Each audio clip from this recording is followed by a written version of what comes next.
Hey, what's up guys, my name is Matt. Today we're bringing you a new video. Today we're going to be talking about a bunch of brands that I actively avoid and will usually never buy. Let's get into the video. So if you haven't watched my video on my overrated brands yet, now would be a good time. A lot of those brands I tend to avoid as well.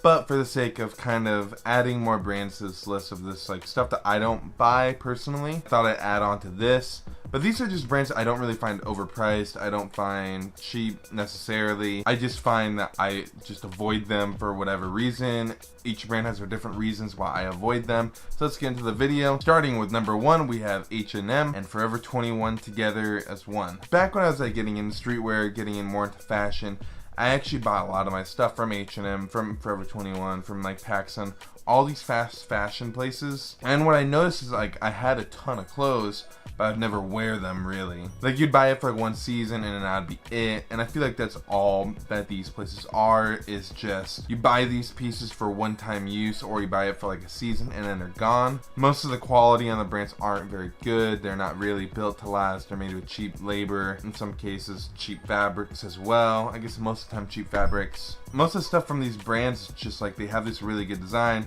and then they'll slap like a screen print on it that just makes no sense, and I don't understand it whatsoever. A lot of fast fashion I just mainly avoid just due to the quality for the most part.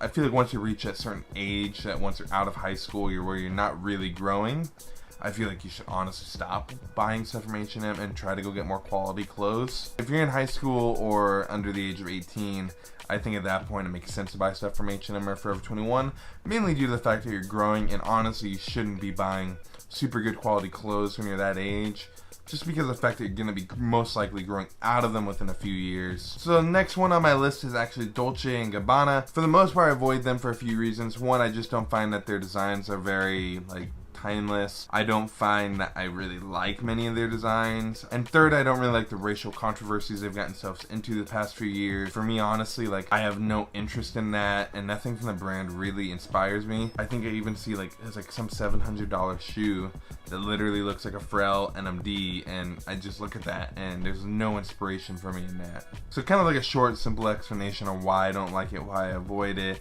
It just doesn't inspire me to honestly be creative or give me any confidence really, for that matter. And I think it's probably my least favorite big fashion house that's still standing. The next one on my list is Hyperdenim. Now Hyperdenim, I don't necessarily dislike them, but it's just a brand that like when I see their stuff, I'd rather just go buy something from like just say Minimal instead. And for me, I just find Minimal to be a little bit better value for what you're getting. From a lot of things firsthand that I've seen with them, it's just not that great. And then a lot of Reddit threads came about of like basically just comparing them to a Chinese brand called KDNK, and when that starts happening, I just tend to lose all trust in you as a company. I even never see them address the fact that a lot of people are accusing them of just rebranding KDNK stuff. Is pretty it's kind of sketch to me, and overall just makes me avoid the brand overall. Now my next and final brands on this list are Steve Madden and Aldo. I think both of these brands kind of fall under the same branch when it comes to shoes. They're both more catered towards this low-end consumer that doesn't really know a lot about shoes. From what I find with a lot of Steve Madden and Aldo stuff is that they're priced around $100 for shoes, which in my opinion isn't that cheap when you look at other shoes on the market. Like one of the nearest malls near me is Cerritos Mall, and they have a lot of the really cheap footwear, but at the same time they have an Aldo, and Aldo stuff costs $100, and it's just ever so slightly better quality than the cheap shoes that cost like $20. But in my opinion, like most of the designs from Aldo, most of the designs from Steve Madden are directly ripped off of the high-end fashion brands that honestly sometimes don't even cost that much more. I think a lot of people look at the retail value of this stuff and see like, oh, there's like $500 heels. Like, why would I spend that much on heels? But in reality, you can find them slightly used for around half the price usually. And honestly, like spending a little bit more on footwear like that is usually worth it in my opinion. And honestly, like I just feel like you can get better deals for the same quality than Steve Madden and Aldo. I don't really want to say they're overpriced, because in reality they're probably priced where they should be.